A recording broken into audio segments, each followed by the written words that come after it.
صلی اللہ علیہ وسلم، صلی اللہ علیہ وسلم، صلی اللہ علیہ وسلم۔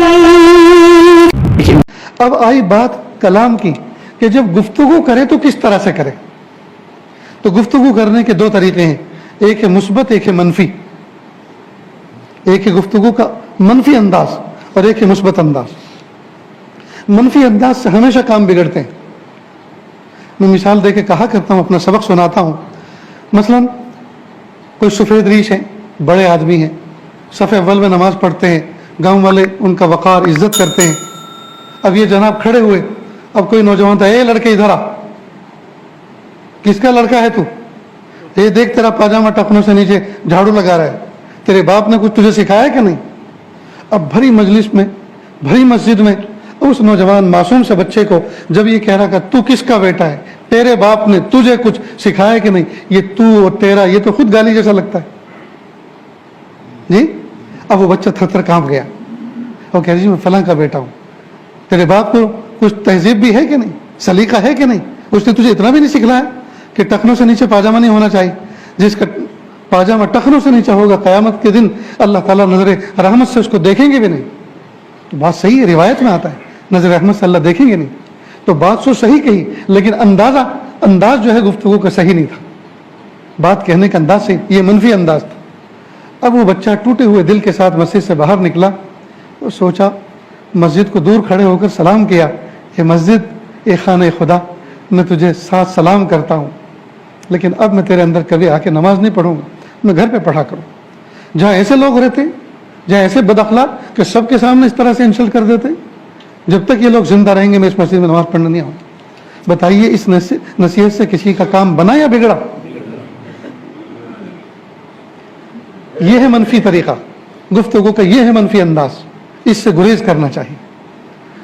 گفتگو کا ایک مثبت انداز، وہ یہی آدمی نوجوان بچے کو دیکھ رہا ہے جس کا پاجامہ ٹخنوں سے، ارے بیٹا ادھر آؤ، کندھے پر، بیٹا کیا نام ہے آپ کا؟ جی میرا نام ابراہیم۔ ماشاء اللہ بیٹا بہت پیارا نام، واہ واہ، دل خوش ہو گیا۔ کیا کرتے ہو بیٹا؟ جی میں انکل میں اسٹڈی بھی کرتا ہوں اور چھوٹا موٹا جاب بھی کرتا ہوں۔ اچھا دونوں کام ساتھ میں، ماشاء اللہ، اللہ رزق حلال میں برکت دے، اللہ آپ کو علم نافع دے۔ دعا دی؟ بیٹا ادھر آؤ قریب، کس کے بیٹے ہو تم؟ کہ جی میں اسماعیل صاحب کا بیٹا ہوں فلاں۔ او ہو وہ تو میرے بھائی ہیں، تم تو میرے بھتیجے لگتے ہو، تم نظر نہیں آتے، ٹھیک میرے بھتیجے ہو کر نظر نہیں آتے، آج پہلی مرتبہ نظر آئے، ماشاء اللہ۔ بیٹا اور قریب آؤ، قریب آئے، کان میں کہا بیٹا یہ جو آپ کا پاجامہ ٹخنوں سے نیچے ہے نا، اللہ کے محبوب صلی اللہ علیہ وسلم نے اس کو منع فرمایا۔ اللہ تعالیٰ نے اللہ تعالیٰ نے محبوب صلی اللہ علیہ وسلم کے ذریعے سے کہلوایا کہ میں قیامت کے دن نظر رحمت سے اس کو نہیں دیکھوں گا جس کا پاجامہ ٹخنوں سے نیچے ہوگا، تو بیٹا اس کو ذرا اونچا رکھا کر۔ اب آپ نصیحت کرتے جا رہے ہیں اور وہ پاجامہ اور پینٹ اوپر کو اڑیستا جا رہا ہے، اوپر کو کرتا جا رہا ہے جی، دل میں جگہ بنا لیا آپ۔ اب جب کبھی بائک پر وہ جا رہا ہوگا آپ کو دیکھے، انکل السلام علیکم، کہاں جا رہے ہو؟ چلیے بیٹھیے میں پہنچاتا ہوں۔ نہیں بیٹا میں تو قریب میں جا رہا ہوں، یہی میرا گھر ہے، سامنے دروازہ ہے جی۔ تو دیکھیے ہمیشہ کے لیے آپ نے میٹھے بول بول کے غلام بے دام بنا دیا، یہ ہے مثبت انداز۔